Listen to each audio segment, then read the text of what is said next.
What's going on, everybody? Ryan Pineda here. Today I have my good friend Chandler Smith joining me. How you doing, dude? Good. I'm excited to be here. I wish I would have brought my shades so I could fit in, but It's all good, man. So we are actually at my 10-unit apartment that got a lot of views. It got over like 300, 400,000. And Chandler came to Vegas specifically to see this property. Like, I was like the secondary thing. He's like, I got to see this deal. We're back here for the first time since that video. We're going to check it out. He's going to critique me, see what we're doing wrong, and go from there. I am pumped. We'll see how much of a critique I can come up with, because the reason I wanted to come see it is this deal is just something else. So I'm excited to see it. Cool. Let's go check it out. All right, Ryan. So here is my question, man. I was one of the 300,000 plus people that have watched this video, and I've probably watched it a couple times because big multifamily deals with the kind of returns you're pulling, that's what just gets me hyped. Like, that's the video I want to watch. So I got to know, though, when you call this guy up and you say, hey, I want to buy it for 300 grand, and he says no, how does that progress? Like, well, I offered him a lot less than 300 grand. I offered him 200 grand. So 300 grand was a deal. But no, so we had cold called this guy about just a normal single family house, because that's our bread and butter, right? And then he had told me that they had this apartment that he would sell. He didn't want to sell a single family house. And with the apartment, he said that he hadn't gotten rent in years. It was dilapidated. Like, they were seriously like selling guns and all this stuff going down, right? And he was just so mad that nobody was doing anything about it. His property management had failed him. Everyone had failed him. And in my head, I didn't know what it was worth. I didn't know how much I could buy it for. But what I did know is, like, this is going to be a headache and a nightmare, right? And a deal if he's in that much trouble. Yeah, and so if I can figure out the problem and, solve it, we both win, really, because wants nothing to do with it. All right, Ryan, I really like your rules for living here. It looks like they've been puked on, but all you need to do is clean up after your dog and be a good neighbor, and you're good to go with your management. Right. Yeah. So once again, we talk about just different areas you want to buy in. I said in the very first video, this is like not a very good area. We probably look really weird with all this equipment around us. But, a deal's a deal. And as I said in that video, you really got to fix up houses to the standard of the neighborhood. So it's like, if I know they're going to destroy it, why am I going to, go crazy? Like, this was not here when we were here the first time. And all of a sudden, how did this even happen? Yeah. I don't know. I think the other thing that's important, and I get kickback on my channel for sure, but people need a place to live, and you've taken care of these properties. You've done a good job. You've given people a price point where they can get into what they're looking for at a good price that's managed way better than it was before. And so it can be looked at either way, but really what you've done is awesome because it's a place to live at a good price point. Yeah, I mean, in Vegas right now, the average rent here is like $700. You cannot rent a place for $700, especially in the inside condition. The outside, it's rough, but the inside, they're all remodeled and super nice. All right, so you said you're renting this place $700 per unit. Break down all the other numbers for me. Yeah, so as I said before, I offered the guy $200. I honestly just didn't even know what it was worth when I bought it. Didn't know the multifamily game at all. And it was just like, dude, I guess if I get it for $200, I can't lose. So we ended up agreeing on $300,000, and at the time I thought it was a pretty good deal, but it was going to be a headache, and I had no idea the condition of the units. We couldn't get in them because they just had squatters, and it's just going to take a long time to kick them out. The long story short, after like 6 months, we got rid of them all, put about 200 grand into the apartment, and that brought us to like 500 all in. And later on, I learned what it was worth, which is about $950, probably $1 million at this point. And, it's been getting great returns. Like I said, it rents for like $700 a month per unit. Some are 2 bedrooms, they get more, some a little less, but it's about $7,000 a month in gross rents. All right, so I only had 2 big questions on that. 1, what did you do to get people out? Because I know I have my strategies to do that. Yeah. And 2, what kind of renovations are we talking? Is this like full flip, or was this a little bit of lipstick? So we bought the deal super cheap, not knowing what the condition was going to be. So every time we finally got into one, it was like just opening up a Christmas gift, but in a bad way. Yeah. And as far as how we got them out, we had to go through the eviction process. And, we just hire an outside company to do that. We're not going to do it ourselves. Like, seriously, if I went and knocked on the door, I probably would have got shot. Like, I'm not kidding. And so they posted all the notices, did everything they should have. And the crazy thing was, we would evict them from one unit, and they would go back into a different unit and just stay there. And we had to evict them the same way again.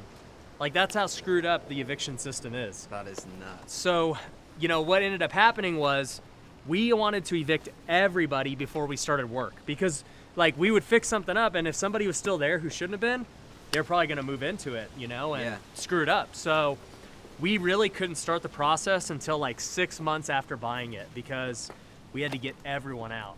That's crazy. Now, life hack for you for future projects. I've been through that when it comes to eviction. It's a nightmare. But what I've started doing when I want people out is actually bribing them. Yeah. Because if you have someone that's there for free and you go in and say, hey, I'll give you $500, yeah, and you do it all at the same time, that saves you 6 months. Yeah. So we did cash for keys on a couple of them, but then, you know, there were those people that just wasn't going to happen. So yeah. you know how this works. It was just you had gnarly people that they didn't want $500. They wanted a free place to live. I could have gave them $5,000. It wouldn't have mattered. Yeah. You know, they just have been living there for years, and they were going to be forced out. Yeah. So. And then forced back into another unit where they'd have to be forced out. Yeah, they'd be forced back into one of my other units. So, yeah, dude, that was a nightmare, and that's part of why I got it so cheap. But, you know, once I got them out, we opened up the can of worms, and a lot of them were actually not as in bad a shape as you thought. Like, they still had tile floors. You know, we put new kitchens in all of them. The bathrooms were still pretty good. They had the white tiles, and you know, we kept them. But yeah, I think about the 200 grand was between doing some cosmetic things, and we had to do new ACs everywhere. So actually, one of the reasons that we got such a good deal too was one of the units was burnt down, and the seller had no idea. When we first started talking to him, we went and walked it. We noticed it was run down, but then we noticed there was like this smoke and stuff on one of the outside windows. And even though we couldn't go in the other units, we were able to go through the window and look at it, and the whole thing was burnt to a crisp. Holy cow. Yeah, and so I sent the seller the picture. I go, do you know that like one of the units is burnt down? And he didn't, and obviously he was devastated. But, you know, all of these issues obviously contributed into the deal, and that was probably our biggest rehab expenses, you know, getting that burnt down unit fixed up. Totally. So, I mean, all in all, you dealt with some stuff, but it sounds like nothing super crazy. It wasn't like you had to, I don't know, completely renovate everything. No. It was in much better shape than we anticipated. We were like expecting every unit to burn down at some point, you know? I think the other thing I was going to ask you about, a deal is great if you can get it under market, and it's great if you can raise rents. Right. Like, those are two awesome things, but I think people forget that one of the best parts about a deal is the financing end of things. Yeah. And I know in your video you said we bought it for $16,000. So you had worked out something spectacular. Fill us in on how the financing worked. Yeah, so that was kind of the clickbait title, saying that I bought it for $16,000, which technically was true because I did pay $16,000 out of pocket and bought the property, but you know, the price was $300,000. Essentially what the $16,000 was a down payment. And he had some back due taxes, he had some other things he needed to pay off, so I just paid that towards the deal, and you know, he covered the rest. So with renovations and the taxes and all of that, what do you think you were into it, like total cash? Man, total cash, probably $220, Okay. you know, because it was the renovation plus that 16 grand in closing costs. So, you know, that was really my all in. And then, you know, the best part about it was I said, hey, it's going to take a while to get rid of all these guys. Like, I don't know how long it's going to take. It's going to be a while before I start getting any cash flow. So I don't want to make payments until, you know, I've stabilized it. And he was like, that's cool. I get it. And so we negotiated 3 years of no payments. So crazy. I still have not made a payment on that apartment. And, you know, the best part is once I start making payments, which is probably like, you know, 5-6 months from now, I'll only be paying interest only. I'll only be paying interest only on the $300K. So at 5% interest only, it's like $1,250 a month, and it's renting for $7,000. So why would I ever sell it? Like, what's the point? Yeah, that is incredible. So what's your plan? Do you want to refinance out, or do you think you just want to ride paying interest, not paying it off forever? Yeah, I mean, at the end of the day, I'm not paying any principal down on it. So in 10 years I guess 7 years from now, when it finally balloons, I'm gonna have to make a choice. Do I want to sell it? Do I want to refinance it? Whatever. or I could refi it now because rates are so low. Like, rates are lower than the 5% I'm paying. So I don't know. I could do a cash out and, you know, get some of that cash and use it for other things. I mean, the options are limitless when you have a good deal. Yeah. What would you do with it?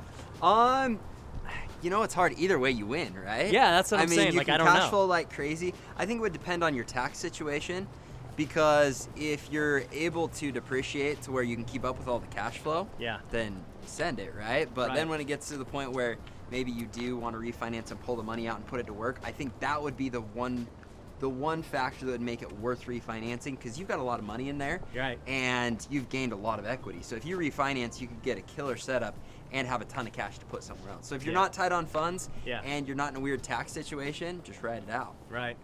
At what point would you consider selling it? Here's my rule with selling. I will sell if I don't have enough money to buy a better deal. Right. Because that equity isn't going anywhere. So why sell it unless I can 1031 exchange it into another property? Right. And that property has to be better. I don't want a 1031 just to 1031. Yeah. And that's kind of where I'm getting at with it is, obviously, I don't want to own the hood. You Yeah. know, like, I want to own really good assets. And, you know, this is a great deal. Is it a good asset? No. Like, you know. So it's not something like I want to pass down to my kids or anything like that. You Yeah. know, I want to trade up, like you said. And if I could put this into, you know, a really nice community type apartment deal, you know, I think that would be better. So Ryan, I've got to disagree with you on this. And this is something that I really believe in. A lot of times people will say a property like this, because it is a lower rental area, Right. they're going to say, oh, that's not something I want to pass down to my kids. Yeah. That's not a good asset.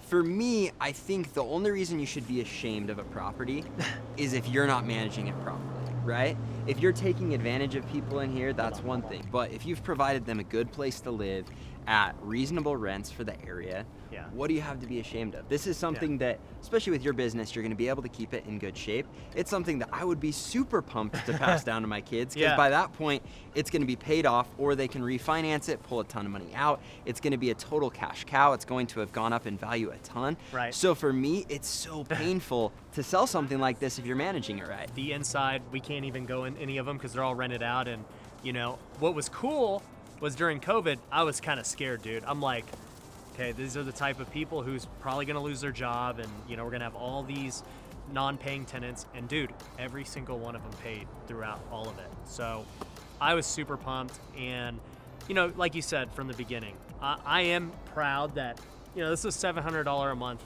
apartment in Las Vegas, which is unheard of now.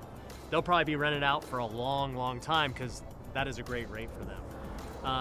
My only thought from the initial conversation was, I want to own like big stuff, you know? Yeah. And it may come to the point where having a 10 unit, you know, may not be worth the headache or the time if I'm trying to do 100 units. 100%. And I think there's definitely that transition where it's not worth your time, but if you've got the right people in the right places and you can roll, Yeah. send it. If you get to a point where you need to pull out an extra 200, 300, 400 in equity Yeah. that you've got there, then yeah, it could be a great fit to help you get into those bigger properties. So Yeah. it's a win-win either way.